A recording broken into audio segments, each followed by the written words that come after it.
40 ans de carrière, de makossa, de collaboration, d'amour et de passion. S'il résume tout cela juste en gratitude, pour marquer le coup, Bendeka veut offrir un moment inoubliable.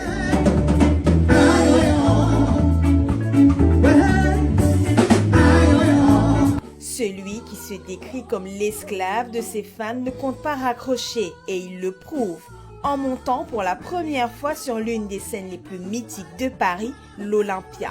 Un concert placé sous le signe du partage, de la reconnaissance et de l'accomplissement.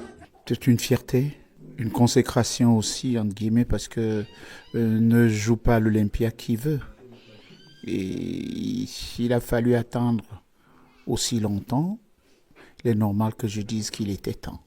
Né à Douala, capitale économique du Cameroun, il est la voix douce d'un makossa modernisé, nourri de rumba, de funk et de jazz. Avec plus d'une vingtaine d'albums, il mêle tradition et modernité, chante l'amour, la famille et l'espoir en Douala comme en français, et tout ça dans une musique qui rassemble, éduque et transmet. Quand je chante, ce n'est plus le Douala ni le côtier. Bien que je sois Douala, bien que je sois Sawa, et je suis Camerounais.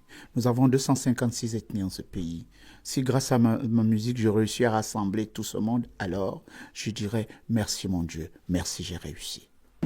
Malgré les années, il se souvient encore de ses débuts, de ses doutes et de la réaction de ses fans quand il a envisagé de tout arrêter. La réaction du public, elle était triste et brutale, violente. En disant non, tu n'as pas le droit. Au programme, ce 4 mai, ses plus grands titres. Mais aussi des duos avec ses proches, sa sœur Grace Deka, Sandrine Nanga, qu'il appelle communément sa fille, et d'autres invités surprises.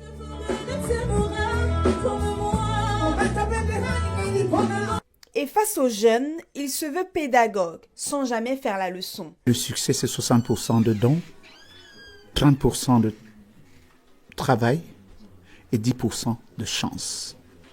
Alors, si tu as un don, il faut que tu t'y mettes, que tu travailles pendant les 30% et que Dieu te donne la chance sur les 10% de faire de toi un grand artiste. Après Paris, Bendeka prévoit un concert au Cameroun, son pays natal, et un autre en Suède. Mais d'abord, rendez-vous ce 4 mai à l'Olympia pour écrire une nouvelle page d'une histoire musicale déjà bien remplie.